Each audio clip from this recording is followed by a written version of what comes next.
There are 6 things that happen when you push an Aries woman to her limit. 6 things that occur in sequence, with a speed and a clarity that most people are completely unprepared for, because most people have spent the entire relationship assuming that my intensity is just passion, that my directness is just personality, that the fire in me is decorative rather than functional. They have mistaken the heat for warmth. They have confused my energy for endlessness. They have looked at everything I am and concluded, somehow, that it means I will always stay, that I will always fight for it, that I will always want it badly enough to absorb whatever is handed to me and keep going. I need you to understand something before I tell you what the 6 things are. I am not endless. I am not a resource that replenishes itself regardless of how it is treated. I am a woman with a limit. And when you find that limit, when you finally, after everything, push me all the way to it, what happens next will redefine your understanding of what it means to lose someone. The first thing that happens is that I stop explaining myself. You will notice it before you understand what it means. There will be a conversation. Probably one you initiated, probably one that follows a pattern you have grown comfortable with, a pattern where I express something that bothers me and you respond in a way that is partially dismissive and partially defensive and entirely designed to redirect the conversation away from the thing I actually need to address. And this time, in the middle of that conversation, something will shift. I will stop. Not storm out, not raise my voice, not escalate the way I might have in earlier moments when I still believed that escalating would produce something useful. I will simply stop explaining, mid-sentence, sometimes. The words will just cease, not because I have run out of them, but because something inside me has made a calculation so fast it barely registers as conscious thought. And the calculation has concluded that continuing to explain myself to someone who is not genuinely listening is a form of self-disrespect I am no longer willing to practice. I have always been direct. That is the thing about me that people either love immediately or find overwhelming, with very little middle ground.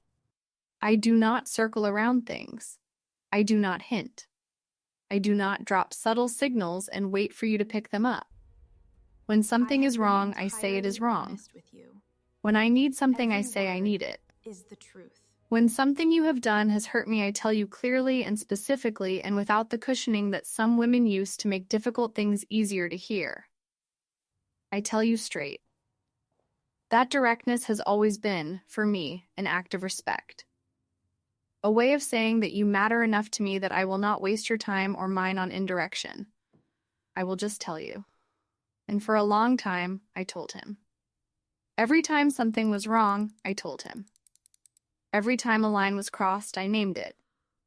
Every time I needed something different from what I was getting, I said so clearly and gave him the specific information he needed to do something about it. But there is a particular kind of exhaustion that comes from being direct with someone who treats your directness as an opening for negotiation rather than information to be acted on. From saying clearly what you need and watching it be heard and acknowledged and then quietly not changed. From naming a problem with precision and watching the naming be mistaken for the resolution. As though the fact that I said it out loud somehow discharged the issue, as though my directness was the performance rather than the thing that was supposed to produce a result. That exhaustion accumulated in me over months. And the morning I stopped explaining myself mid-sentence was the morning the accumulation reached a point my body recognized before my mind fully articulated it. There was nothing more to explain. Everything had already been said, and I was done saying it. The second thing that happens is that I start making decisions without including you. This one is quiet in a way that might surprise people who expect everything about an Aries woman to be loud. It does not announce itself. It does not come with a statement about independence or a declaration about what I am doing differently now. It simply begins. Decisions that would previously have been made together. Where we spend the weekend, how we handle something that came up, what I am going to do about a situation in my life. I start making them alone, not out of spite. Not as a power move designed to signal something. Out of a simple and genuine recalibration of who I am in relation to this relationship. When I stop trusting that a relationship is a safe place to be fully myself, I start quietly reclaiming the parts of my life that do not require it. I start remembering that I was a whole and functioning and completely capable person before this relationship existed. I start making space inside my own life for the version of me that does not need to account for someone else's response before she acts. He noticed before he understood it. I could tell by the way he started asking questions he would not have thought to ask before. Where I was going, who I was seeing, what I had decided about things he expected to be consulted on. And I answered him honestly, because I am always honest, but the answers were different now. They were complete in themselves. They did not leave an opening for renegotiation or input. I was not asking. I was informing. And that distinction, the difference between someone who is asking and someone who is informing, was the first visible sign that the center of gravity in my life had shifted. I was no longer orbiting the relationship. I was orbiting myself again. And honestly, the solid ground under my own feet felt more familiar and more reliable than anything the relationship had offered me in months. The third thing that happens is that I stop initiating everything. I stop initiating the conversations. I stop initiating the reconciliations. I stop being the one who reaches across the distance when distance has appeared. I stop being the one who suggests we talk about it, who creates the opening for repair, who brings the energy required to hold something together that has started pulling apart. I stop because I have been the one initiating all of those things for long enough that stopping feels, in my body, like putting down something extraordinarily heavy.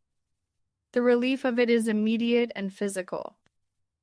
I did not fully realize how much weight I had been carrying in the constant effort of keeping things going until I stopped carrying it. And the lightness that followed told me everything I needed to know about how unequal the distribution had been.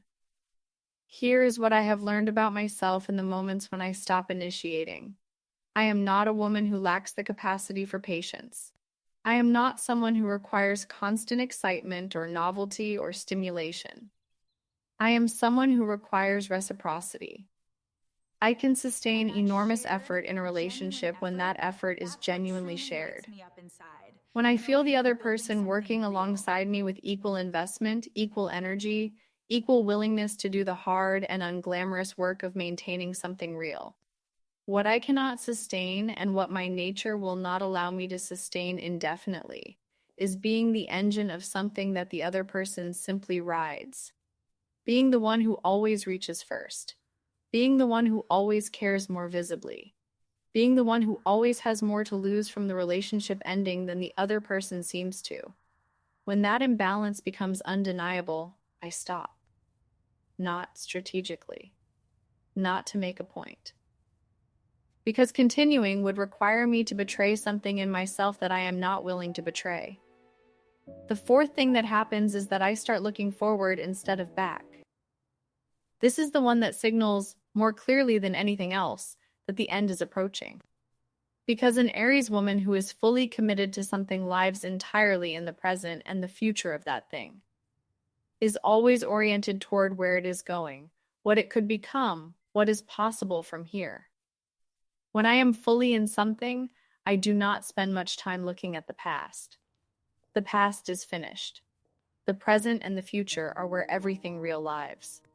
But when a relationship has been damaged enough, when enough things have happened that cannot be undone, the past stops being finished.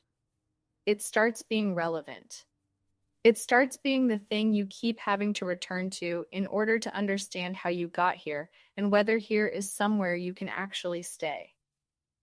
And spending that much time looking backward is deeply unnatural for me. It creates a friction in my whole system. A fundamental mismatch between where my nature wants to point me and where the relationship keeps requiring me to look. The morning I realized I had started making plans that did not include him, I knew something had fundamentally changed. Not plans against him. I am not someone who strategizes exits the way some people do, who begins quietly building the infrastructure of a life without someone before the relationship has officially ended, but plans that simply did not have him in them. A trip I was thinking about taking, a change I was considering making to my work situation. A vision of what the next year of my life might look like that, when I examined it honestly, did not feature his presence in any central way. I did not manufacture that absence. It was simply there, and I recognized it for what it was. My future, doing what futures do, pulling ahead of a present that had stopped feeling like somewhere worth staying. The fifth thing that happens is that I get very calm. This one confuses people most, because they know me as someone with fire in her, with heat and immediacy and a kind of aliveness that expresses itself through movement and sound and the full body presence I bring to things I care about. And then something happens, something they expect to trigger a response. Maybe something that in earlier months would have triggered a real and visible reaction. And instead of what they expect, there is calm. A specific, quiet, unperformed calm that has nothing to do with contentment. It is the calm of someone who has passed through the part of the process where reactions are relevant and arrived somewhere on the other side of it. The calm of someone who is no longer trying to fix anything, no longer trying to change anything, no longer trying to make the other person understand something they have failed to understand through every previous attempt. The calm of someone who has quietly and without announcement accepted what is true. He asked me once during that period if I was okay. And I told him I was, because I was. Not in the sense of being happy or healed or unaffected, but in the sense of being stable, being grounded, being completely located in myself in a way that did not require anything from him or from the relationship or from the outcome of whatever was happening between us. I was okay in the way a person is okay when they have stopped depending on a particular thing to be okay. And if he had been paying closer attention, that okay would have frightened him. Because the version of me that needs something from you is loud about that need. The version of me that has stopped needing something from you goes very, very quiet. The sixth thing that happens is that I leave. Not with a scene. Not with a list of everything that went wrong and whose fault each item was. Not with the explosive ending that people who think they understand Aries women always anticipate. The slammed doors and the raised voices and the dramatic final confrontation where everything is said at maximum volume and the air crackles with it. That is not how I leave when I have reached the actual limit. That version of leaving belongs to earlier moments. To the times when I was still inside the relationship emotionally, still fighting for it, still angry enough to make noise because anger is only possible when you still care about the outcome. When I have truly reached the limit, the leaving is quiet. It is quick. It is completely decided before it is announced. I do not leave in a storm. I leave like someone who has been standing in a room that is no longer theirs, has finally acknowledged that fact, and is simply walking out the door. I packed on a Thursday afternoon. I remember the particular efficiency of it. The way I moved through the space with a kind of focused calm that surprised even me. Selecting what was mine with a precision that came from knowing, completely and without ambiguity, exactly what I was doing and why. There was no hesitation. There was no moment of standing in the middle of the room holding something and wondering whether to take it, wondering whether I was making a mistake, wondering whether there was a version of this that ended differently. I had spent months wondering. I had spent months in the earlier stages, in the stopping of explanations and the reclaiming of decisions and the cessation of initiating and the quiet reorientation toward a future without him. I had done all of my wondering then. By Thursday afternoon, the wondering was finished. What remained was just the leaving. He came home to find me nearly done. I watched his face go through several things quickly. What is this? Surprise, then something like panic, then the beginning of the conversation he thought might stop what was happening. Just listen to me. I can fix this. And I let him have I the need you to believe beginning me of one that more time, just one. conversation. I hear you. because I am not I cruel, needed you to know. and I was Clearly, not interested there are in no punishing him, expectations attached to but this. I also told him Just the clearly truth. and without anger and without the I kind of saw what emotional happened, escalation that would have given him and I something need to respond you to know the truth. I told him that I was not leaving because of a single thing. And I was not leaving in a moment of impulse, and I was not leaving in a way that was open to negotiation. I was leaving This because is I where had it all reached the place happened. past which I do not go. This is the place. Because I had learned over the months of everything that had preceded this moment that the relationship was not going to become what I needed it to be. Not because it was impossible in theory, but because the specific combination of who he was and who I am and what had happened between us had produced something that I was not willing to keep investing in. And I needed him to understand that this was not a reaction. It was a conclusion. Reached slowly, honestly. With the full weight of everything I had given and everything I had observed and everything I had finally clearly allowed myself to accept. I want to say something about the leaving itself. I need to be honest with you about something. About the actual physical act of walking out the door with what was mine and driving away from what had been ours. People imagine that kind of leaving as either triumphant or devastating, and the truth is that it was neither of those things. It was clarifying. It was like the first full breath after a long time of breathing shallowly. It was the feeling of my own ground under my own feet again after months of standing on something that had never been as solid as I needed it to be. Was there grief in it? Yes. Of course there was grief. I do not leave things I have loved without feeling the weight of that love, without acknowledging what was real and what mattered and what I am losing by going. I am not someone who protects herself from grief by pretending that what she is leaving behind did not matter. It mattered. The good parts were real. The love I had for him was genuine and complete, and the kind of love I do not produce cheaply or frequently. I grieve that. I let myself grieve it honestly. But the grief did not make me stop. That is the thing I need you to understand about an Aries woman who has reached her limit. The grief is real, and the leaving happens anyway, simultaneously, without one canceling out the other. Because the limit is not an emotional state.